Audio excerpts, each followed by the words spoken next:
Tenemos una entrevista por delante bien interesante. No es primera vez que Mario está en este canal, eh, y quizás les cuento un poquitito la historia de cómo se consolida esta siguiente entrevista. En octubre o en noviembre, no recuerdo qué mes, fue el Congreso del Trauma en Barcelona, ¿ya? Un congreso que reunió a terapeutas, profesionales, de muchos lugares del mundo. Ya tuve ahí la posibilidad de conversar en el público con personas de Argentina, con personas de Brasil, que venían exclusivamente al Congreso. Y en ese Congreso, Mario le tocó exponer, y no solamente exponer, sino que también le tocó promocionar y divulgar su último libro. ¿Ya? El último libro se llama Nuestra Ciudadela Interna, desde la supervivencia a la autenticidad. Eh, a Mario lo conocía yo solamente online, ¿ya? Y fue la primera vez que nos encontramos, ¿ya? Eh, Fue muy gentil, fue muy cercano, me firmó el libro, eh, me puso ahí unas palabras bien bonitas.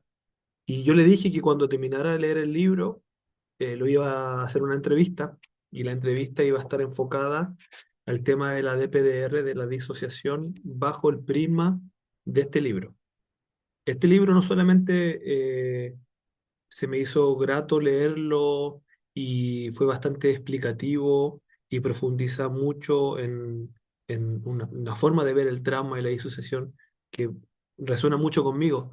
No solamente me gustó en esa dirección, sino que también el prólogo lo escribió el doctor Jorge Barudi, que es un neuropsiquiatra chileno que en la época de universidad, por ahí en el 2009 hasta el 2013, vimos mucho a Jorge Barudi, ¿ya? Dentro de lo que es la clínica, ¿ya?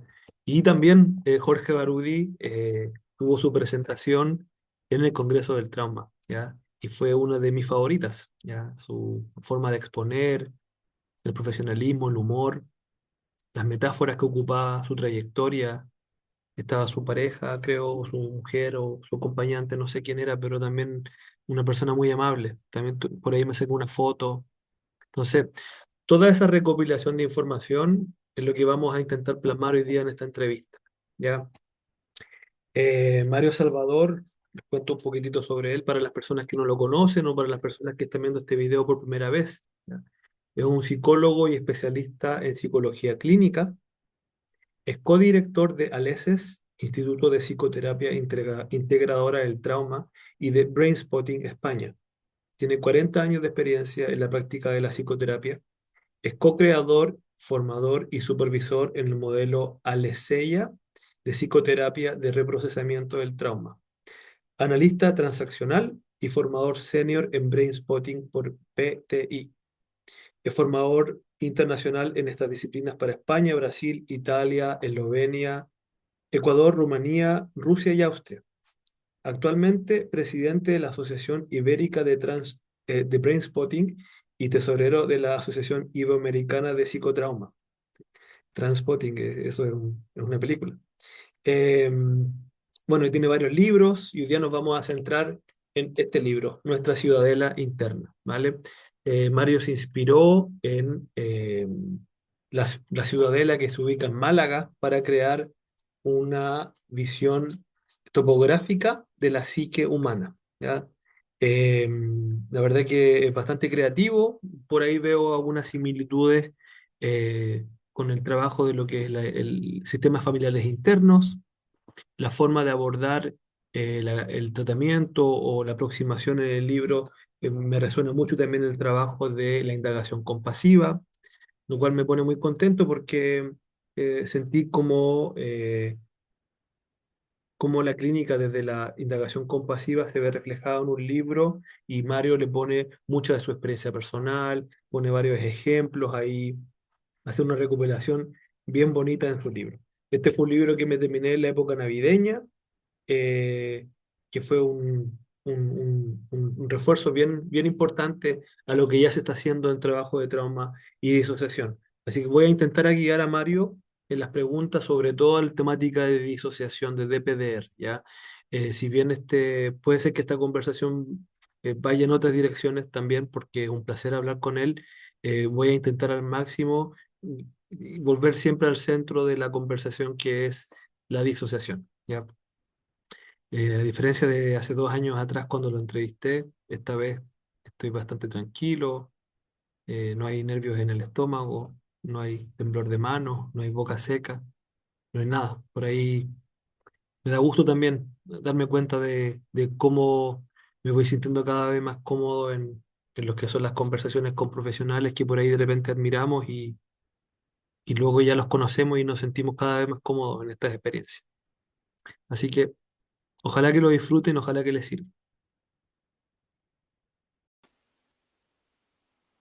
Bienvenido, Mario, una vez más aquí en este espacio. Hola Felipe, pues muchísimas gracias por llamarme e invitarme a estar en tu espacio, ¿eh? Muchas Ah, gracias. Mm. bueno, Em, Antes de que comencemos, ¿te parece si quizás te replanteo parte de lo que va a suceder hoy día, ¿vale? Si bien hay preguntas que yo ya compartí contigo, ¿es posible que hoy día hagamos como un filtrado a través de tu libro, que lo tengo aquí, ¿no? Para todas las experiencias de disociación y algunas preguntas que he conformado, ¿más? ¿Te parece bien si intentamos, eh, a través de lo que tú escribiste, ¿no? Algunos capítulos, tengo ahí algunas notas, que podamos abordar lo que es la disociación y las experiencias disociativas, de me, acuerdo con... me- me parece bien y también me parece bien que tú, una vez que te lo has leído y con tu conocimiento, veas cómo se conecta, ¿no? con, Claro. con el fenómeno, ¿no? Sí, sí, sí. Es algo que describí en la introducción, ¿no?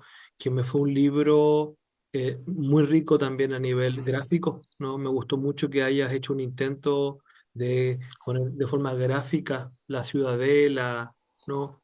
Con las distintas divisiones, porque te permite ordenar la información. Me pareció muy útil. Así que gracias por eso. Gracias, Entonces, gracias. ¿qué te parece si comenzamos, Mario, con algo que está como título en uno de tus capítulos, ¿vale? Que Venga. dice semillas fósiles que vuelvan a germinar, ¿vale? Es una frase que personalmente me la subrayé, la escribí, la guardé y que la compartió con algunas personas con las que trabajo, ¿no? ¿Qué nos podrías contar sobre esa frase, Mario? Bueno, primero de todo que me alegro mucho que saques esto, ¿no? Porque a mí me parece una enseñanza muy especial la que hay en ese apartado, ¿no? Y sin embargo, pocos entrevistadores me la han planteado, lo cual Mm, me alegro mucho, ¿no? Bueno, yo digo que los humanos tenemos esta inmensa, extrema capacidad de sobrevivir, ¿no?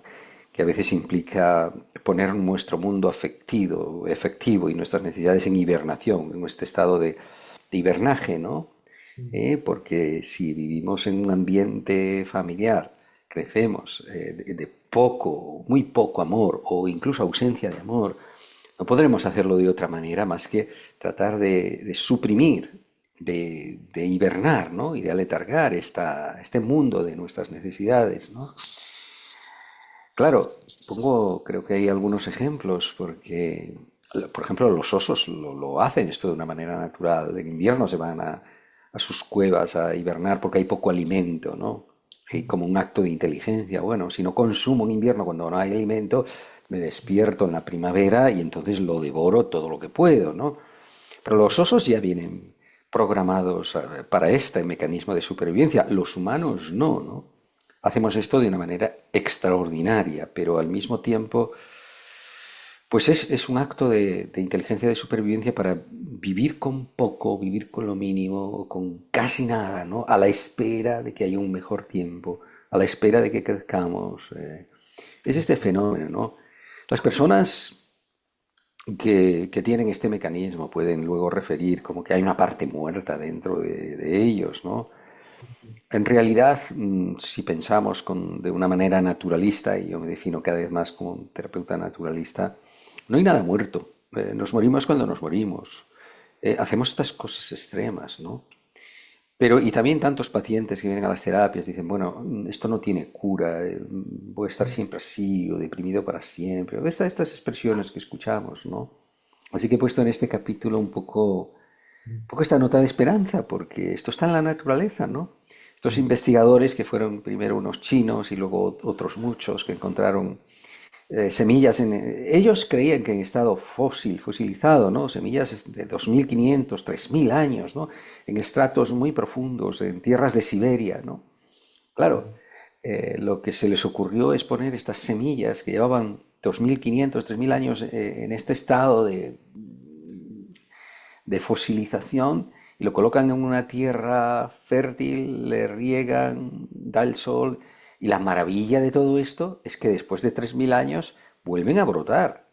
Mm. Tenemos esta capacidad, los organismos vivos, de que cuando tenemos buenos cuidados, buenos nutrientes, sol, etcétera, la vida vuelve, ¿no? Eso que habíamos puesto en pausa, en letargo, vuelve, ¿no? Así que esto lo vemos también en tantos niños que están desahuciados, ¿no? Abandonados, que sus ojos ya se han desvitalizado, ¿verdad? Es como la parte se ha retirado al marasmo, ¿verdad? Lejos de la vida y de la relación. Pero si somos constantes en estos cuidados, vamos a ver que esto vuelve, porque de alguna manera lo más profundo de nuestro sistema experimenta, así sí que quiero volver, porque ahí me espera algo fuera bonito, ¿no? Así que bueno, eso es porque puse este capítulo como una nota de Mm. esperanza, ¿no? Gracias. Y en esa convicción de esperanza y de verlo como una posibilidad, ¿no? No solamente como algo que ocurre de forma mágica, sino algo que es inherente a la especie, ¿no? A los seres vivos, como tú dices. ¿Por qué crees que esta convicción no está tan establecida, ¿no? De forma transversal en lo que es la salud mental? ¿Por qué vivimos a veces, por ejemplo, como tú bien dices, ¿no? La gente viene con un listado de síntomas y viene con ideas de que esto nunca va a cambiar, ¿no? Eh, ¿Cómo podrías explicar eso de alguna manera? Bueno, y yo creo que los humanos hemos deformado primero nuestra condición de vida, ¿no? Y consecuentemente también nuestro pensamiento, ¿no? Nuestra manera de actuar. Creo que estamos viviendo esto en el momento actual de manera muy extrema, ¿no? ¿Cuántos nos hemos convertido en depredadores con esta mente omnipotente que creemos que podemos manejar la naturaleza a nuestro antojo, usarla y mal usarla, sin que esto tenga consecuencias con nosotros, ¿no? Así que digo que nos hemos deformado porque hemos perdido tanto de este pensamiento naturalista, ¿no? De lo cual forma parte que crecemos, maduramos en buenas relaciones, en relaciones seguras, Ujú, ¿verdad? ujú, O sea, toda la bioquímica del bienestar se fabrica en este organismo. Son los opioides del bienestar, la oxitocina, la serotonina, la dopamina se fabrican aquí. ¿Cuándo y en qué condiciones? Cuando estamos en relaciones empáticas, seguras, amables, presentes. También se fabrican las del malestar, oxitocina, ujú, noradrenalina. ¿Cuándo? Pues cuando estamos en relaciones amenazantes, ¿no? O sea, que somos altamente dependientes de esto, pero hemos mecanizado o tecnificado la intervención en la cura de nuestro dolor emocional, de nuestra alma, ¿no? Hemos sustituido esto, que aparentemente consume más tiempo, por técnicas o por fármacos, ¿no? Que nos quitan del medio, ¿verdad? Entonces, todo esto contribuye a esta deformación, ¿no? Y cuando no es posible, pues nos atribuimos esto, ¿no? No se puede cambiar. Somos tan omnipotentes a veces que le decimos a una persona, tienes que vivir con esto para siempre. No vas a cambiar. Tienes que tomar una medicación, por ejemplo, para toda tu vida, ¿no? ujú, Que por cierto se está sabiendo más y más y más y más que estos efectos son paliativos, podemos tomar algo para aliviar nuestro dolor, pero esto no es la solución de nuestro dolor emocional. Pero el practicante o el clínico que dice estas cosas no está hablando de lo que es posible, está hablando de lo que él es capaz de hacer, de su nivel de competencia. Ujú, Lo que pasa es que nos falta este coraje para aceptar humildemente, puedo llegar hasta aquí. Quizás hay más que se puede hacer por ti, pero yo solo sé hasta aquí, ¿no? Esto nos ujú, cuesta, ¿verdad? muchísimo. Sí. Gracias, Mario. Em, Continuemos con la siguiente pregunta, ¿vale? Sí, ves Em, que me he vuelto un poco irreverente desde... Es que me gusta ver, eso estaba justamente pensando, ¿no? Como en las sensaciones que hay en esta conversación en relación a la última que tuvimos, ¿no? Veo que esta vez hay como un deseo más contestatario, quizás, ¿no? Como de, y creo que es necesario, ¿ah? Creo que hace falta un poquitito eso en las redes, así que te lo agradezco, Mario. Bueno, yo creo que también hay que poner un pensamiento profundo y un pensamiento, un buen pensamiento en la manera de mirar del terapeuta, ¿no? De salir del sistema, porque el sistema está enfermo. Si el terapeuta no sale del sistema enfermo, no puede ser agente de cura, ¿no? Em, Aterricemos un poquitito del sistema a tu libro, ¿vale? Em, Por ejemplo, ¿no? Aquí en tu trabajo divulgativo, ¿no? Se repite o se comenta, ¿no? De que la disociación puede ser un recurso humano de supervivencia, ¿ya? ¿Cómo podemos transformar esa narrativa en un alivio terapéutico, pero sin caer en normalizar el sufrimiento? ¿Ya? Y aquí me refiero con esto, que hay muchas personas que han logrado como reetiquetar la disociación de verla como algo exclusivamente patológico a verlo como una parte, ¿no? Que hizo lo mejor que podía para sobrevivir, ¿sí? ¿Cómo se podría materializar o llevar eso a algo terapéutico? ¿Cómo Bueno, se puede ver? sí, primero ahondemos un poco en esto, ¿no? Porque yo digo que la disociación es un recurso, porque lo es, porque las personas que se han disociado, se han dividido o han huido de su experiencia, lo han hecho como una manera extrema de tirar adelante ante cosas atroces en sus vidas, ¿no? Tú, y yo ahora estoy trabajando con equipos de violencia doméstica, con equipos que tienen que decidir sobre desamparar a niños y quitárselo porque están en condiciones horribles, ¿no? Así que la disociación es un recurso. Y una de las formas, que yo creo que es un poco quizá novedosa de explicar, la disociación no es una decisión neocortical de la persona voluntaria, es un mecanismo de nuestro sistema nervioso, ¿no? Una teoría que creo que puede explicar esto aceptablemente bien es la teoría de la sensory gating, ¿no? La teoría de Mm, la compuerta. O sea, mm, el tálamo se filtra cuánta información ha de llegar a nuestra dimensión consciente y mm, cuánta tiene que quedarse aquí. Por ejemplo, la digestión, la temperatura, otras cosas que están ahí, pero no acceden a nuestra vida consciente. Sería imposible. Pero claro, mm, cuando alguien está viviendo una experiencia abrumadora, insoportable de dolor, este tálamo vuelve a hacer este filtraje, desconecta, porque no lo puede tolerar en soledad. mm, mm, Porque pensemos en un bebé recién nacido, tiene un sistema neurológico muy inmaduro, no tiene la capacidad de regular su mundo emocional, necesita que su mamá o su cuidador o su papá, quien sea, le preste su sistema nervioso, se conecte con él. Y en esos dos sistemas nerviosos conectados, ese cuidador hará cosas y esa vida emocional dolorosa podrá volver a su nivel de homeostasis, ¿verdad? O sea, la disociación es este recurso para seguir viviendo cuando estamos viviendo algo insoportable, intolerable, inmanejable para nuestro nivel de maduración, ¿no? mm. Y con esto ya digo un par de cosas, ya Sí. Te puedo preguntar algunas cositas aquí con sí, esto, claro, claro. porque obviamente lo que es insoportable o intolerable es individual también, ¿no?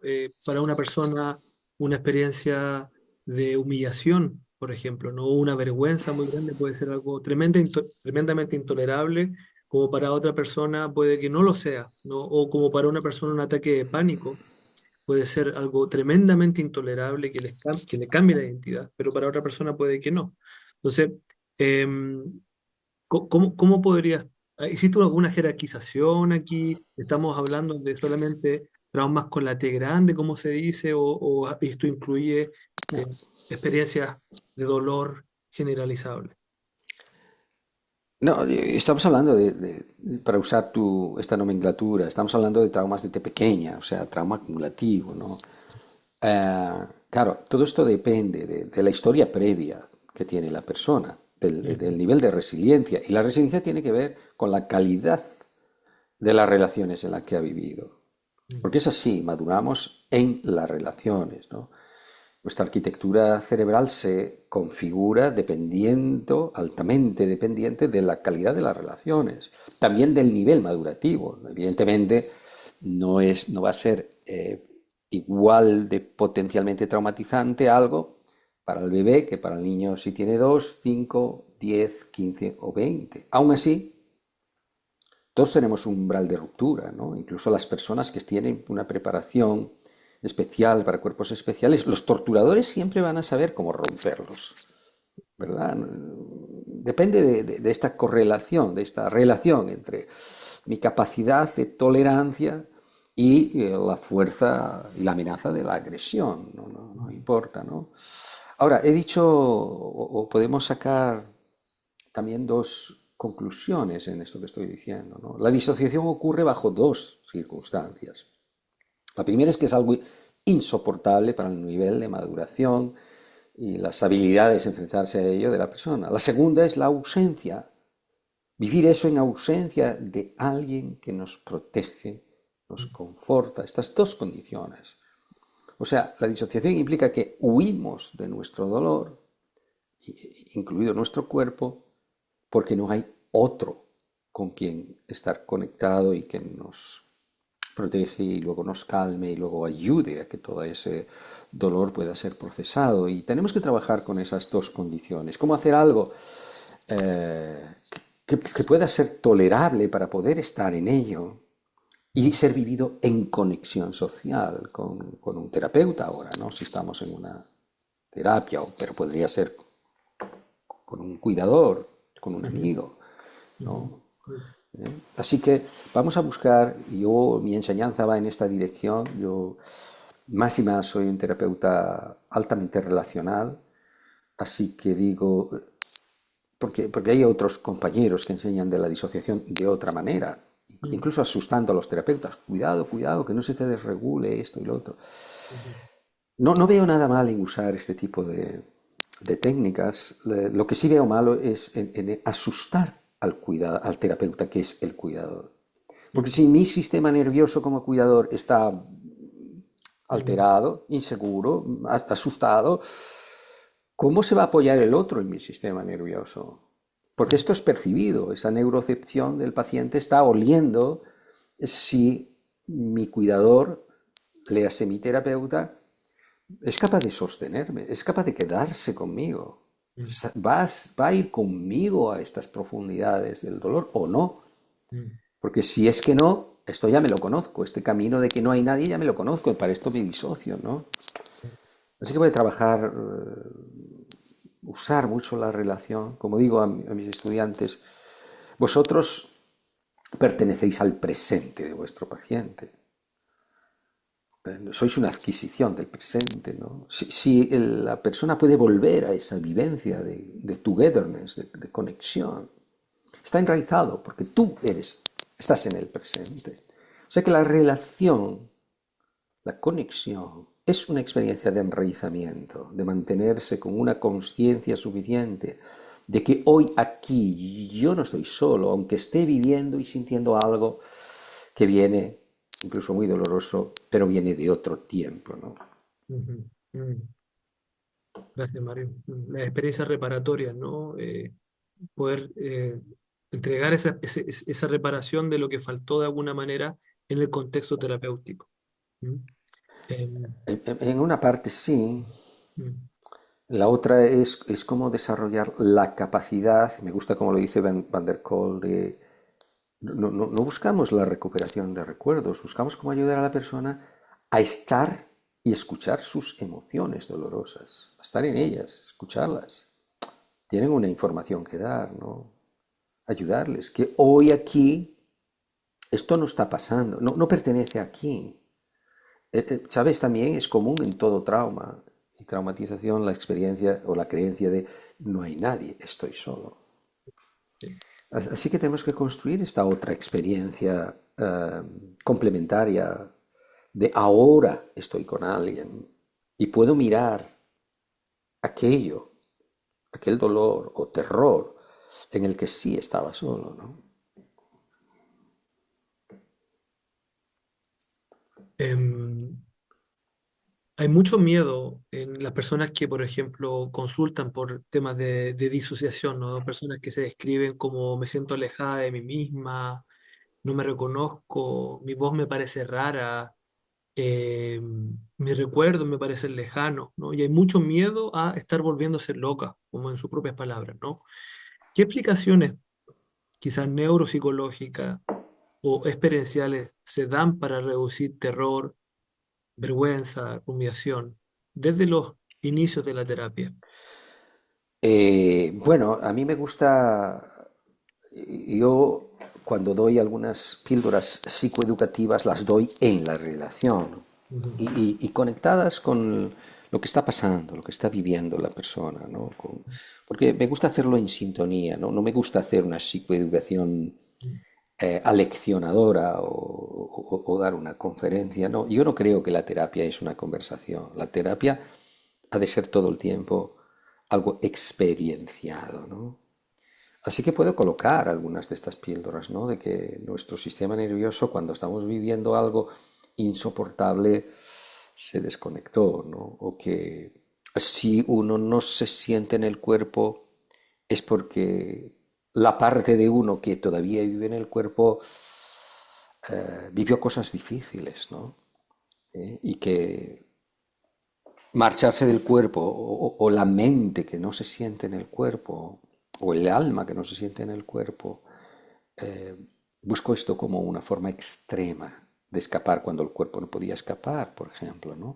Así que puedo ir colocando algunas de estas píldoras psicoeducativas, pero siempre en el timing, en sintonía con lo que la persona está viviendo, ¿no? Porque al menos esa es mi intención, de colocar algo que vive como cierto, como verdadero, que puede decir, ¿por qué van a venir estos recuerdos? Porque la primera pregunta que me haces es, ¿la disociación fue un recurso? Sí, fue un recurso. O sea, la disociación es experiencia, no es un monstruo que nos posee, no, es experiencia que algún día pusimos en marcha para huir de algo intolerable, ¿no?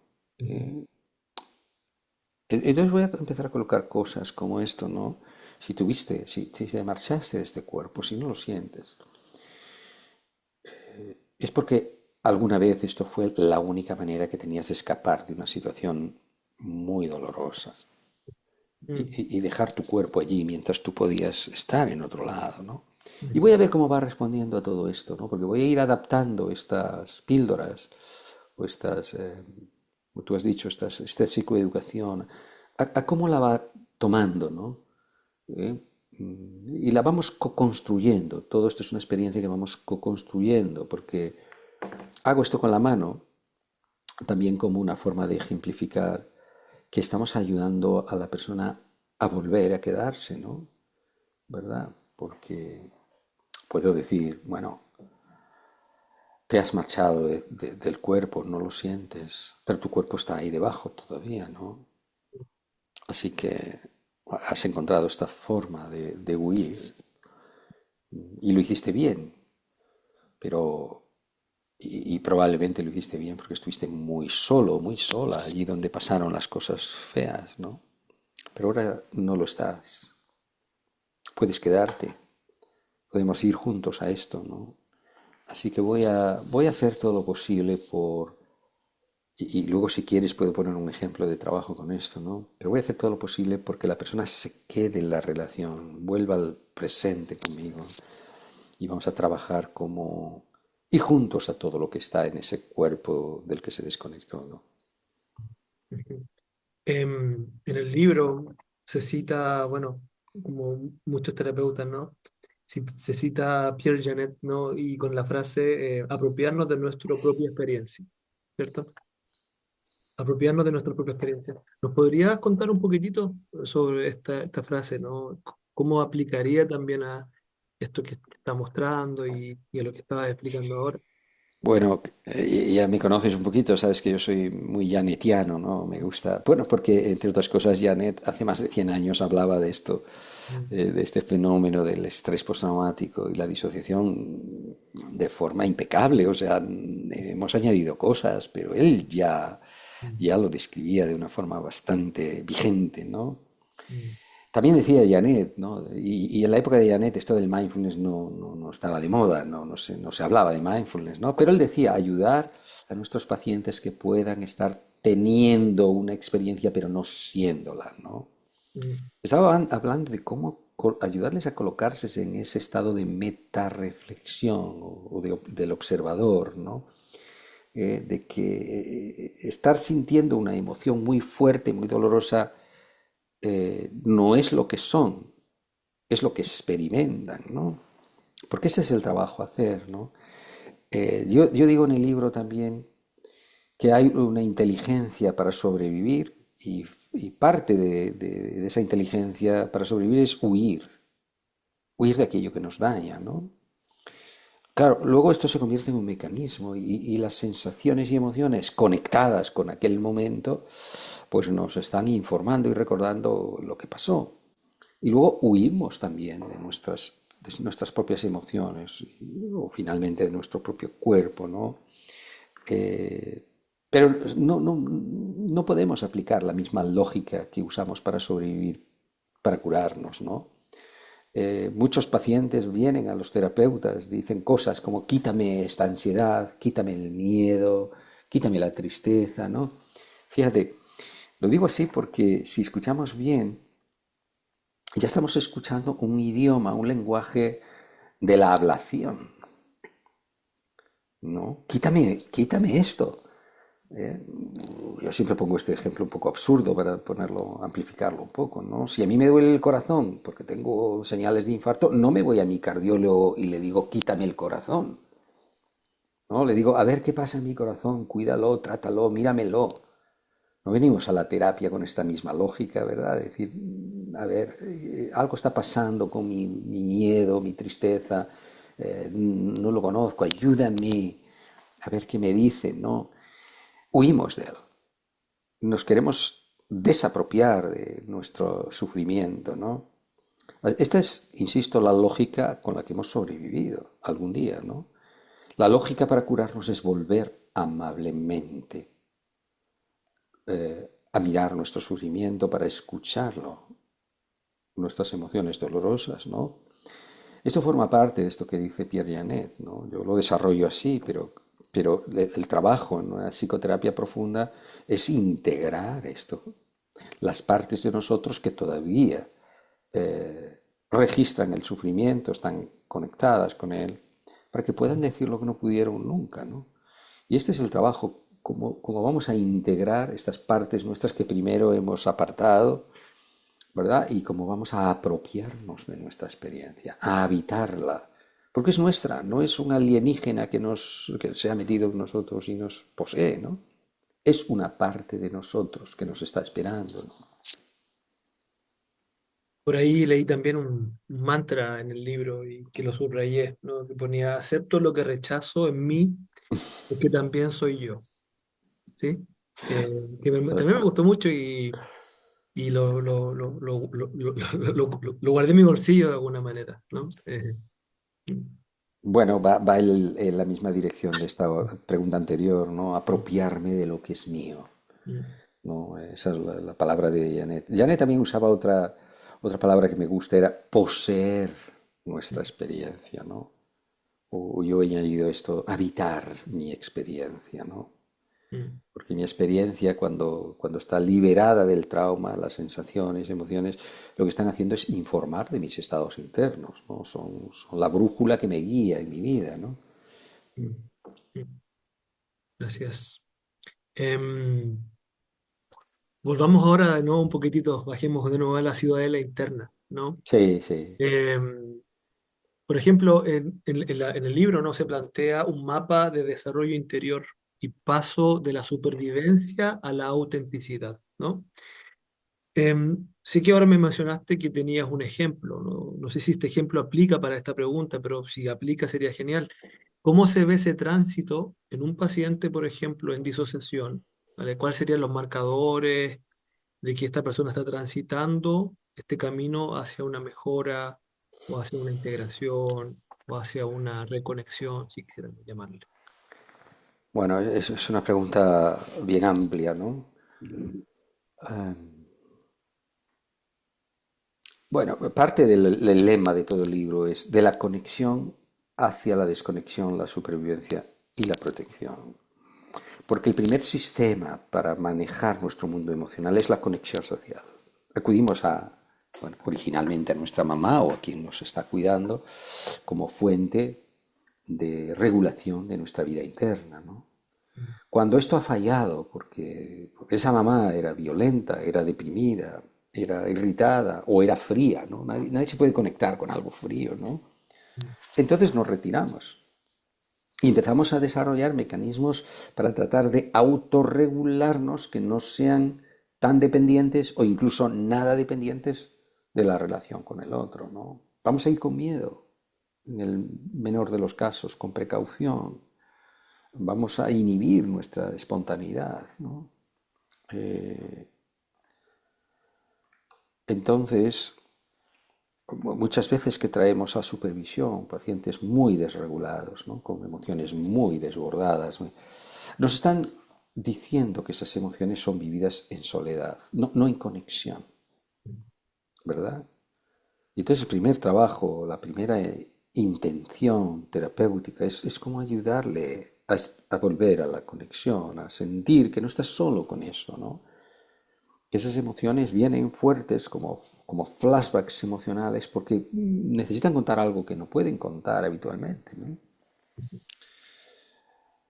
Volvemos a esa pregunta. Entonces, un indicador de la mejoría del paciente es cuánto va aceptando el dejarse ayudar y cuánto va aceptando al otro como un objeto bueno de cuidados, ¿no?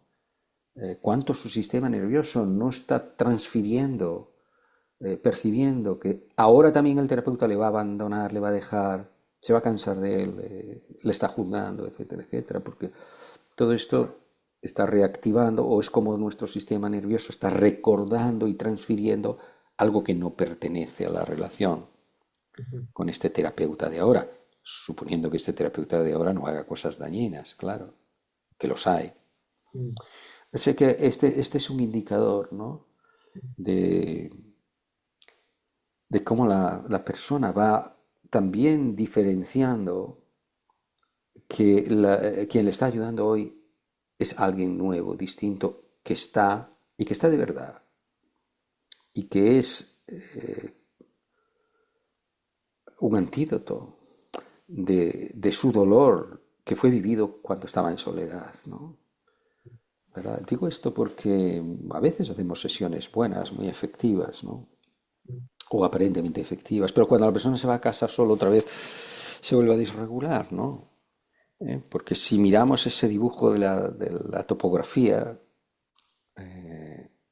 con, con quién o con qué en nuestra vida interna está viviendo nuestra herida más, la vergüenza, la soledad, con qué está conviviendo nuestro mundo interno.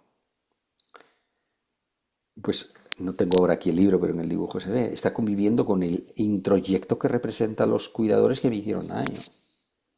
Está conviviendo con otros mecanismos o partes internas que me auto-odian, ujú, que no quieren saber nada de mi dolor. O sea, está relacionando con un mundo, voy a decirlo así, aunque suene un poco tal, de maltrato interno, de negación interna, ¿no? Y en ese dibujo topográfico pongo un blindaje, porque nadie puede vivir en una situación tan atroz si no ha desarrollado un mecanismo de desconfianza. Porque cada vez que yo voy a buscar a mi cuidador y me encuentro que no está o me hace un daño explícito, me tengo que retirar. Esto ocurre millones de veces en la vida de un humano, así que llega un momento que se crea esta división, ¿no? Una parte porque el niño pequeño está condenado a volver al mismo sitio. No puede Ujú, prescindir. No puede decir, no, mamá, no es bonita, no me da cosas bonitas, me voy a buscar otra. No, está condenado a volver. Así que se crea este desequilibrio, una parte que se trata de proteger, trata de vivir sin, pero inevitablemente hay otra que tiene hambre, necesita, así que va a volver. Y esto, insisto, se reproduce millones de veces. ujú, Y a medida que el niño va madurando, pues ese mecanismo de retirada o de tratar de ser autosuficiente puede ser más extremo, ujú, ¿no? Si esto es aprendido de muy pequeño, esa desconfianza que me quiere proteger de que no me vuelvan a hacer daño, se va a generalizar a la especie humana. No confío en nadie. ujú. Así que ha creado un problema, porque si ha metido a todos los humanos en la misma categoría, no tiene opción. Es al mismo tiempo una condena. ¿Crees tú que sin, sin negar, ¿no? Que también hay tipos de trabajo que son iatrogénicos y poco cuidadosos, ¿no? Tipos de terapias, terapeutas, ¿no? Modelos. Pero ¿crees que también puede ser una señal de una persona que rota de muchos terapeutas, por ejemplo? Un ejemplo de lo que nos estás hablando ahora, ¿no? Esta desconfianza vital. Porque, por ejemplo, si te soy muy honesto, en mi práctica, las personas que llegan a mí normalmente son personas que han tenido decenas de terapeutas, 15, 12, 14. em, em, claro, hay un tema que tiene que ver con falta de información, quizá, con terapias que quizá no alcanzan a tocar la temática de fondo, pero también a nivel personal, puede que haya algo de esto también, Mario. No, no, hay siempre algo de esto, Mm, o mucho de esto, mm, porque, claro, los pacientes más difíciles o más desafiantes son estos, ¿no? Porque todo sería muy fácil si la persona viene, abre su alma, su corazón, y lo tratamos bien, claro. mm, No, no suelen venir así, suelen venir con una mano que pide ayuda y otra que no permite, ¿no? mm, Si el terapeuta no es habilidoso en este trabajo con la multiplicidad interna, con la disociación, va a empezar a hacer cosas a lo mejor de a presionar, a querer forzar o a colocarse muy racional. No lo sé, cada uno podrá tener mm, un estilo distinto. Si alguien viene con una experiencia de tantos terapeutas fallados, ¿no? Yo voy a empezar con esto, exactamente con esto. ¿Qué mm, pasó? ¿Qué es lo que no supieron hacer? ¿Qué es lo que hicieron mal o que no hicieron? Voy a empezar con esto, investigando esto, ¿sabes? Pongo un ejemplo, ahora sí me viene un ejemplo. sí, Porque un alumno que estaba enseñando este material, en un momento dado, él era terapeuta, era un hombre ya maduro, ¿no? Bueno, maduro quiero decir mayor, mm. porque no es lo mismo mayor que maduro. Mm, Eh, y me dice, sí, Mario, muy bien todo esto, pero yo no tengo mucha esperanza en la terapia, ¿no? Porque llevo 20 años haciendo terapia, he estado con 4 terapeutas y los últimos dos ya no tengo esperanza, sigo igual. Entonces le digo, bueno, lo que yo escucho es que si no tienes esperanza es que algún día sí la tenías todavía. Y si todavía tenías esperanza, quizá estas personas a las que fuiste no hicieron algo que tú necesitabas, que tú mm, esperabas. Y entonces la pregunta, ¿qué faltó? Que no supieron hacer? mm, Y la primera respuesta fue salirse por la tangente y contestar otra cosa. Pero yo cuando he puesto una dirección, he puesto la dirección, no me engancho. ¿No? Digo, mm, ¿sabes? Tengo la respuesta, la pregunta sin responder, ¿no? mm, Y yo sé que tú has ido, 20 años has invertido. ¿Qué te ha faltado en esas terapias? Y claro, ya la segunda me da una respuesta muy mm, significativa, porque me dice que no había amor y respeto. ¡Wow! ¿no? Y hago este wow, ¿no? Y digo, entonces necesito comprender otra cosa, necesito comprender que te ha mantenido tantos años en una relación donde no hay amor y respeto. Claro, y esto lo sé porque las personas que tratamos vienen de estas condiciones de crecimiento. Pero claro, el niño se tiene que quedar con la relación con su papá, aunque no haya amor y respeto, porque no tiene otra opción. No se puede ir. Así que se queda. Bueno, yo ya lo sé la respuesta, pero quiero que esto vaya saliendo, ¿no? Y entonces se ríe y dice, bueno, sabes, con este último, en realidad llevo tiempo pensando en dejarlo, pero me da pena porque se sienta mal. Y hago otro guau, ¿no? Digo, ahora escucho otra cosa.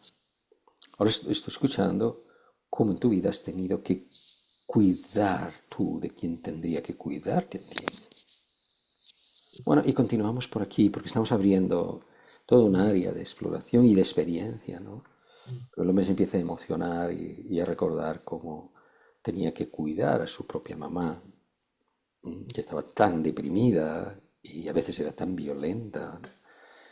Y se quedaba allí, ¿no? Se quedaba en estas relaciones, ¿no? Bueno, pudimos acceder entonces a una capa de experiencia muy profunda, un dolor muy profundo, y acompañar esto, ¿no? Entonces, esa desconfianza de la que estamos hablando está siempre, porque alguien que viene de un vínculo de este tipo tiene un mecanismo interno y dice, no hay para mí, o lo que hay para mí no me satisface, porque no puede satisfacerle el cuidado o el disfraz de cuidado que le puede dar una mamá que está deprimida, por ejemplo. No, no hay vitalidad aquí, no hay alegría. Y una mamá deprimida muy habitualmente pide más a su hijo de lo que le da, ¿no? Entonces sí, todo esto está aquí, ¿no? Este Muchas mecanismo. gracias, Mario. Tienes unos minutos más, ¿cierto? ¿Tienes cuántos Sí. minutos más tienes No, para...? no, tengo flexibilidad, sí. Gracias. Em, la ventana de tolerancia, ¿no? Y esta es una pregunta que quizás vamos a ver a dónde nos lleva, pero la ventana de tolerancia es un término clave en trauma y disociación, ¿no? ¿Cómo se decide cuándo ampliar ventana y cuándo, en cambio, respetar el cierre? El sistema está en modo supervivencia, ¿no? ¿Qué señales corporales, relacionales te guían? Y hago esta pregunta porque eh, en las redes al día de hoy hay como una contrarrespuesta al tema de la ventana de tolerancia cuando esto es ocupado para reforzar una identidad de víctima, por ejemplo, ¿no? Cuando la ventana de tolerancia se ocupa como una forma de explicar la inactividad de una persona o el aislamiento, por ejemplo, ¿no? Donde todo se restringe solamente a que está fuera de mi ventana de tolerancia, ¿no? Dentro del coraje del Pero, terapeuta, pero sí, ¿quién hace eso? ¿Quién justifica eso? como que ¿Cómo se justifica eso? Dime un poco más. no, no, lo que estaba intentando explicar es que al día de hoy hay como una contra, esa es como la crítica que se le hace a la ventana de tolerancia, ¿no? Entonces, lo que yo quería entender es cómo tú manejas cuando una persona eh, se le invita, la invitación está a salirnos quizás de la ventana de tolerancia de alguna manera respetuosa o amable, o quedarnos con lo que hay, porque dentro del coraje o de la confianza al otro, ¿no? Al cliente, a la persona que trabaja con nosotros, a veces está también decir, dar una invitación explícita de que, mira, intentemos esto que quizás se sale un poco de tu ventana de tolerancia con Claro. la expectativa de que conozca una experiencia que quizá va a ser enriquecedora, aunque sea desafiante o difícil, ¿no? Entonces, ¿cómo más o menos, no sé si te Te- queda claro, te- perdón. Como yo soy gallego, no sé si sabes que los gallegos tenemos fama de volver una pregunta con otra, ¿no? Eso es Ujú, una de las cosas, ¿no? ujú, Y te pregunto a ti, en un bebé pequeño, ujú. ¿cómo es su ventana de tolerancia? ¿Cuánto grande es? Pequeña, ¿no? Muy, muy pequeña, ¿no? Mm, Si incluso hablamos de un mm, bebé, mm, es casi nula, ¿no? Cualquier pequeño malestar, mm. ¿cómo va creciendo? ¿Cómo se va ampliando esa ventana de tolerancia? con el apoyo de los padres, con la compañía, el andamiaje, ¿no? Como dentro de... Exacto, ¿no? Bueno, ah, ahora hago la pregunta de otra manera, ¿no? ¿Qué pasa en ese bebé pequeño si sus padres son explosivos o son toxicómanos o son deprimidos? ¿Va a poder crecer esa ventana de tolerancia? No, difícil. Mm, No va a poder crecer porque esto es un asunto otra vez del sistema nervioso, ¿no? mm, O sea, la literatura habla de la ventana de tolerancia del paciente como si fuese un objeto en el que intervenir, ¿no? Entonces nos volvemos mecánicos, los terapeutas.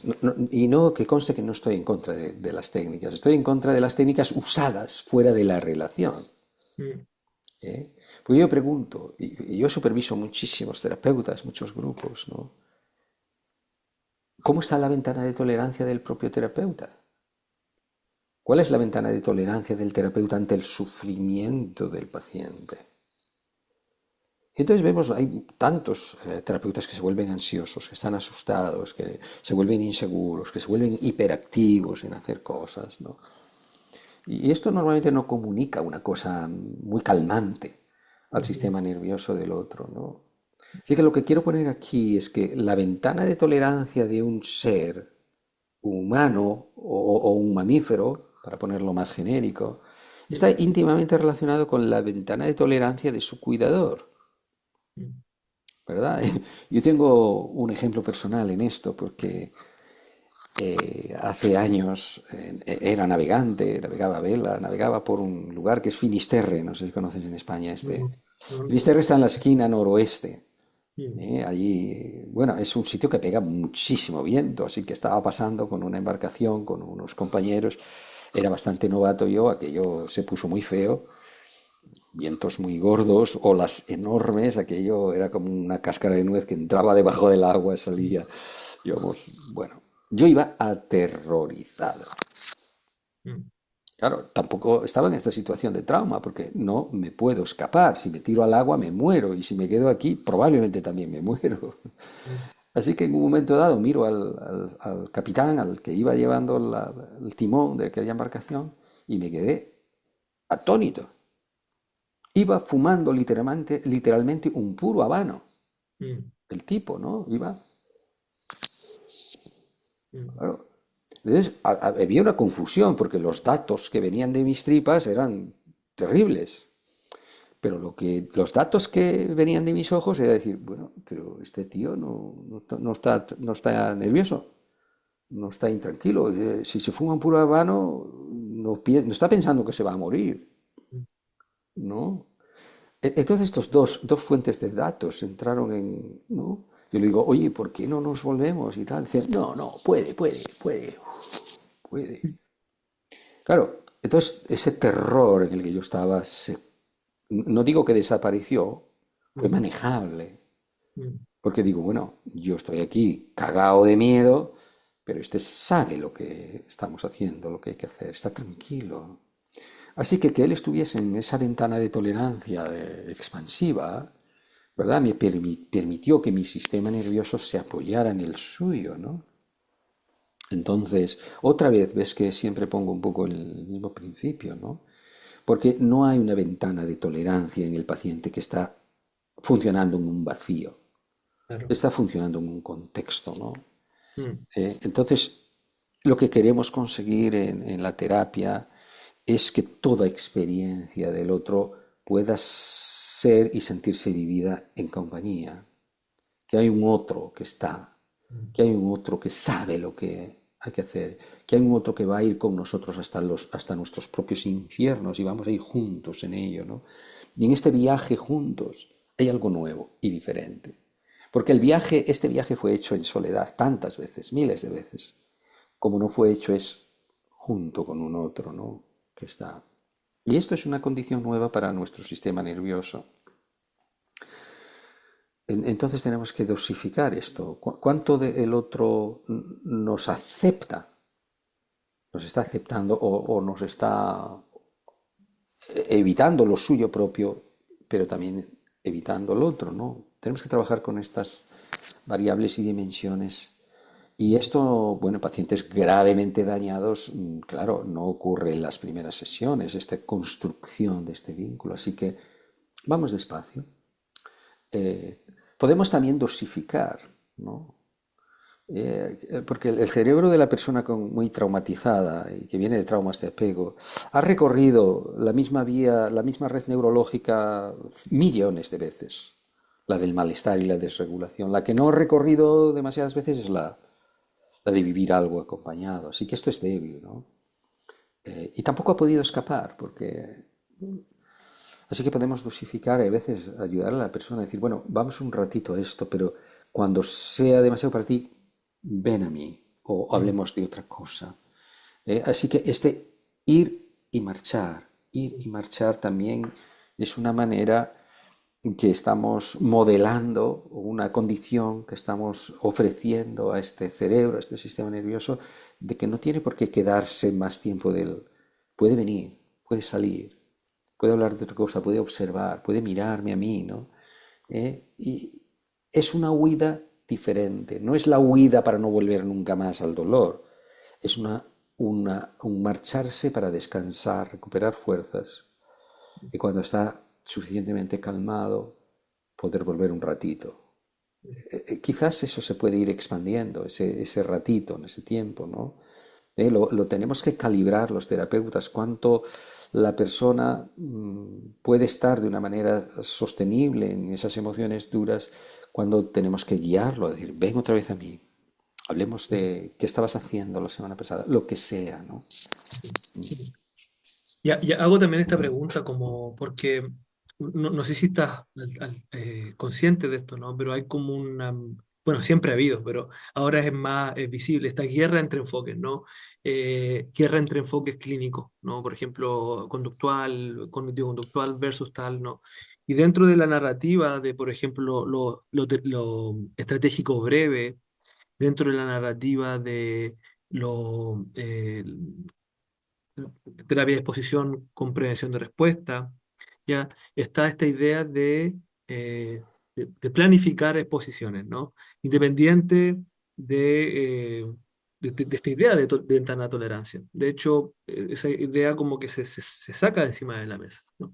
Y obviamente muchas de las gentes que me llegan vienen bastante dañados de alguna manera por estas experiencias, ¿no? Es donde ya desconfían de sus propias señales al punto de donde cuando ya no saben cuándo es algo mucho, cuándo algo es poco, ¿no? O cuándo algo es extremo en cuanto a experiencia, ¿no? Entonces yo por eso lo preguntaba también, Mario, porque eh, creo que es una conversación que no es muy explícita entre enfoques, ¿no? Se mantiene siempre como dos ideas opuestas, pero no hay nada sucediendo entre medio, ¿ya? Y, y agradezco cuando la gente puede darme su opinión al respecto. Mm, Sí, y yo creo que estas guerras entre enfoques no están puestas tanto en la dirección de qué beneficia al paciente, sino qué hace más grande mi iglesia, mi escuela, ¿no? Es así, ya ves que me he vuelto bastante más irreverente, ¿no? mm, Y mm. que esto estoy bastante alineado también con mi amigo José Luis Marín, que es un psiquiatra que ahora habla, Lo conozco. lo conoces, ¿no? Mm, No son los métodos los que son efectivos, es el terapeuta que los usa, mm, ¿verdad? Porque el mismo método en manos de un terapeuta puede ser altamente efectivo y en manos de otro puede ser una torpeza. mm, Y esto es otra crítica que yo tengo, ¿no? mm, Si ponemos la fuerza, y además Lambert, que ha investigado la psicoterapia mejor que nadie, ¿no? Nos lo dice una y otra, y los autores que replican a Lambert lo mismo, mm, que el factor curativo más importante es el factor común, que es la relación. ¿Eh? Ahora los investigadores están hablando del factor T, el factor terapeuta, y los americanos están investigando los super shrink, los superloqueros, los superterapeutas, que es común a todos estos, ¿no? Entonces, tenemos que abandonar esta dialéctica del método, porque Lambert lo dice, la técnica es responsable del 15% de la claro, efectividad, me acuerdo de eso. Mm, ¿verdad? Entonces, yo creo que tenemos que, y además, si ya tenemos experiencia, esto lo sabemos, Y los pacientes que vienen quemados no lo sé, no voy a decir ninguna sigla aquí de ninguna modalidad, ¿no? Mm, Y no quieren nada más de esto, o buscan, terapeuta que use esto. claro. No busques el terapeuta que usa una técnica, Mm, busca el terapeuta que está crecido, ¿no? Pero bueno, dicho esto, también diré un par de cosas más, ¿no? Hay dos cosas que están reñidas con cualquier proceso de crecimiento de cura: la prisa y la fuerza, ¿verdad? Porque estos son los males de nuestra cultura. Meternos prisa a crecer, a curarnos, a aprender, a comer rápido, fast food, ¿no? mm, ¿Verdad? Y esto a veces lo traemos en algunas terapias. Y la fuerza, porque presionamos a que el otro cambie. ¿Para qué? Para sentirnos bien nosotros, ¿no? Pero nadie crece bien con prisa ni con fuerza. Nadie se va a curar bien porque le forcemos o le apuremos, ¿no?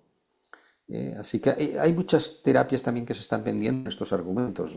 Cura a alta velocidad o cura no sé qué. mm, mm. Esto forma parte de cómo la enfermedad de la cultura está incrustada en los métodos de curación y de sanación, ¿no? Por Muy, tanto, muy interesante esto, perdón. Sí. sí, de verdad, esas técnicas de exposición, cuando están hechas fuera de una relación y fuera de un timing y fuera de una sintonía, pueden ser altamente dañinas, ¿no? Mm, mm. Te voy a hacer las últimas dos preguntas, Mario, ¿vale? Vale, bien, bien. Em,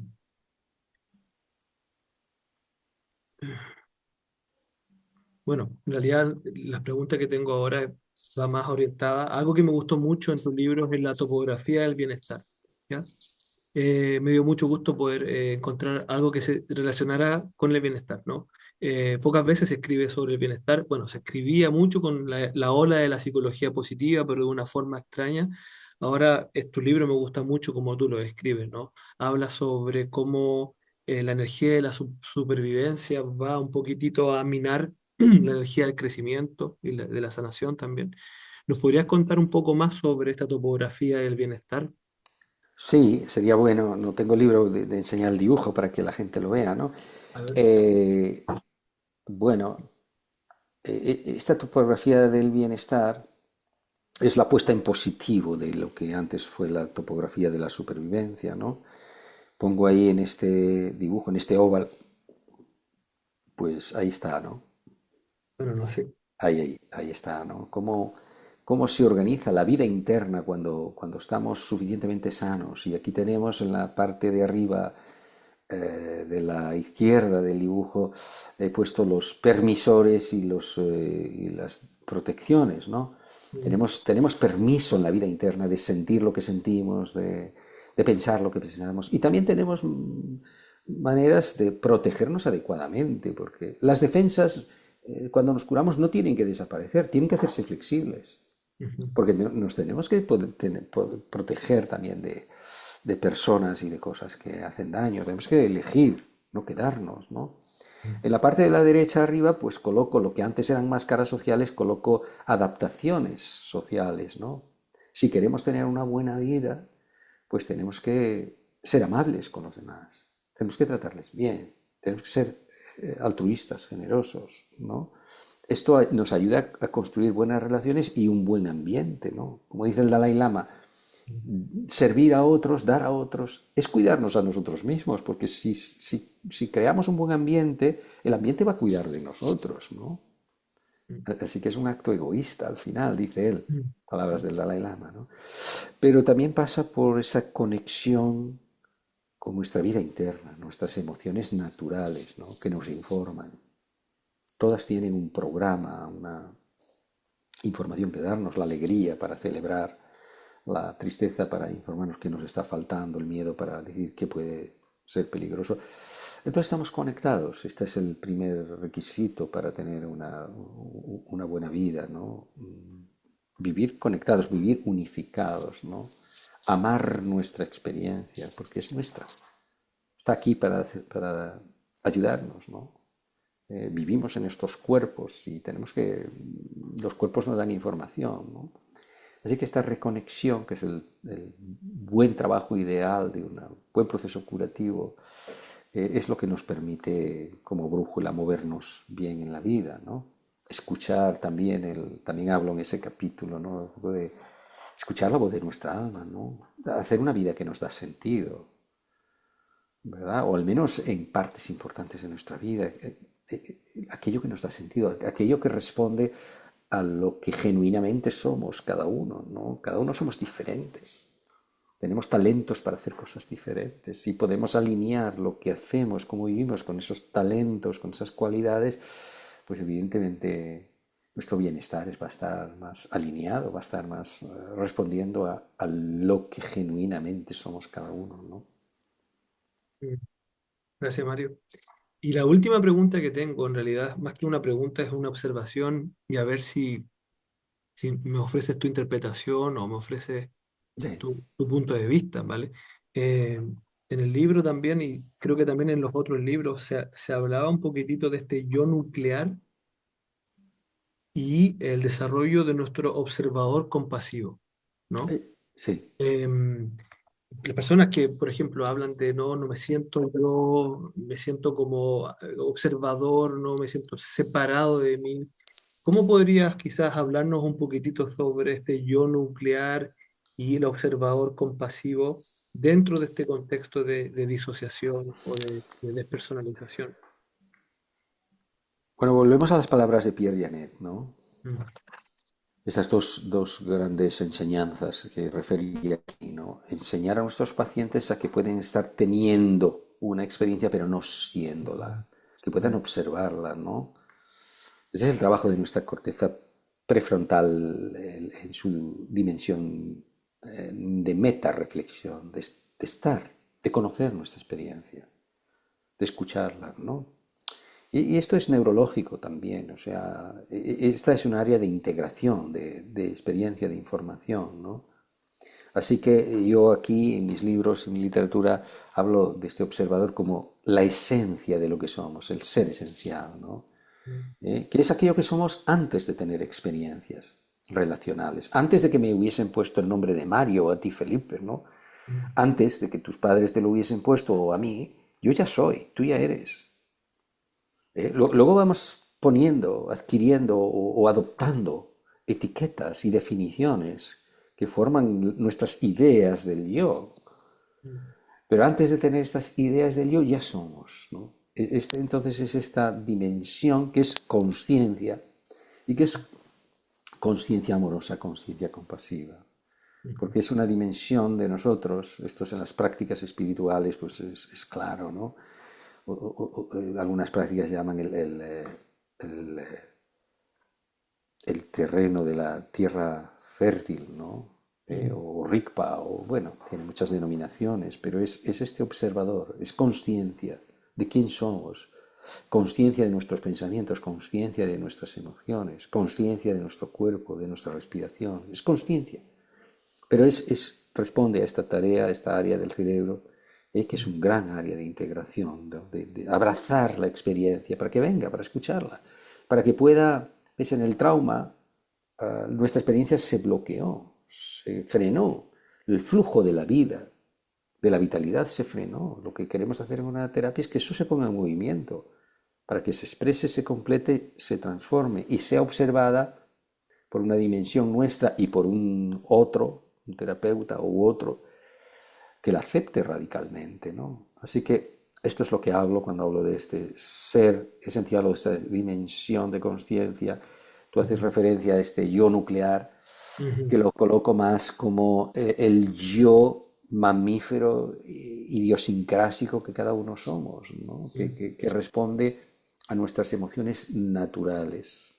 mm, Y a nuestras peculiaridades, ¿no? Aquí en esta encarnación, ¿no? Cada uno somos distintos, mm, y es lo que somos, es lo que sentimos, mm. ¿verdad? ¿Tenemos una orientación a dedicarnos a esta profesión de terapeutas o tenemos una orientación a ser aventureros y capitanes de barco?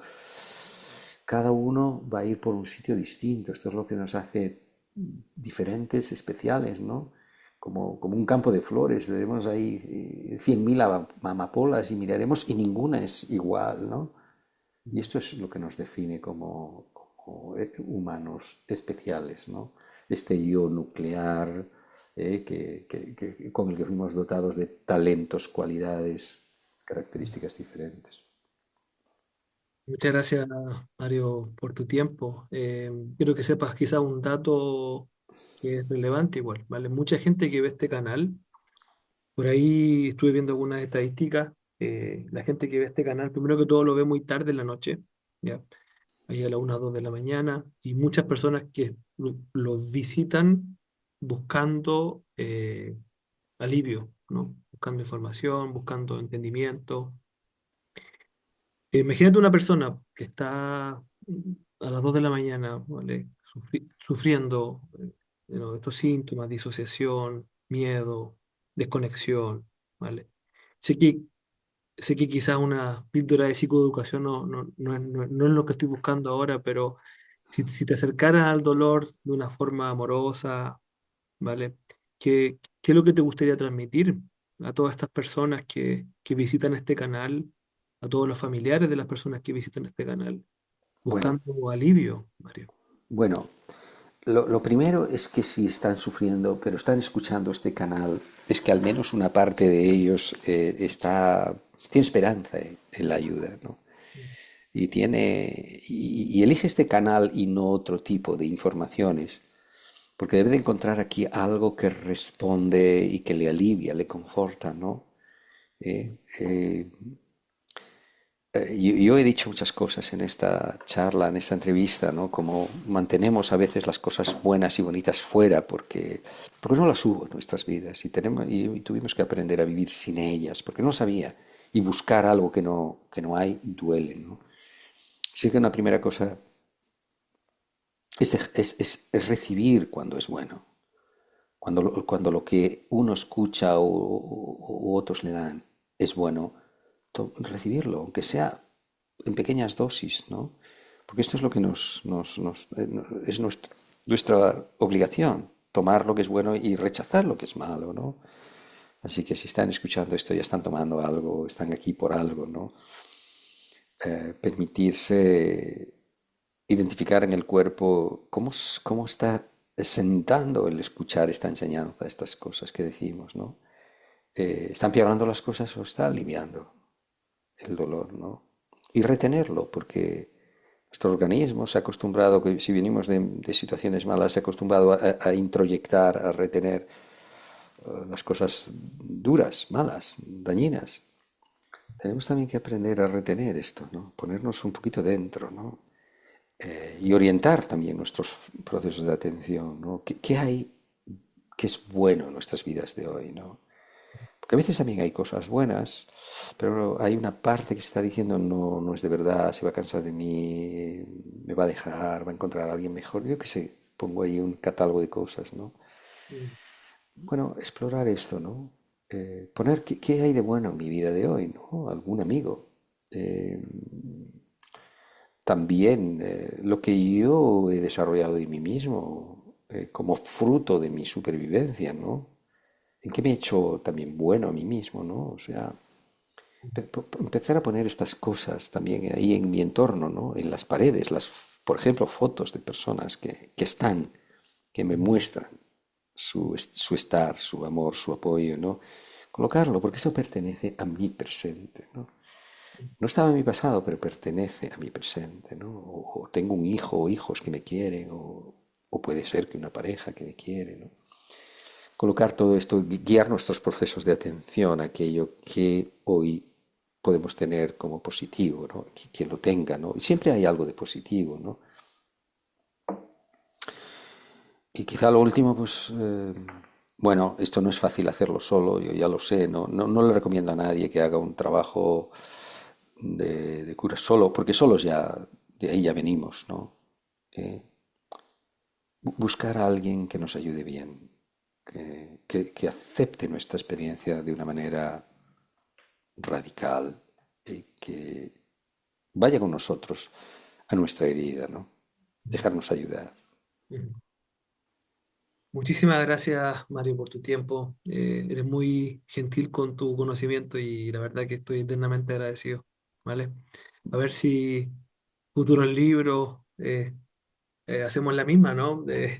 sacas un libro, yo lo leo, luego te entrevisto, sería un Pues win-win. mira, estoy acabando ahora otro que, bueno, durante este año saldrá, Súper, ya te avisaré. súper. Y se va a titular algo parecido a Reflexiones para una psicoterapia esencial.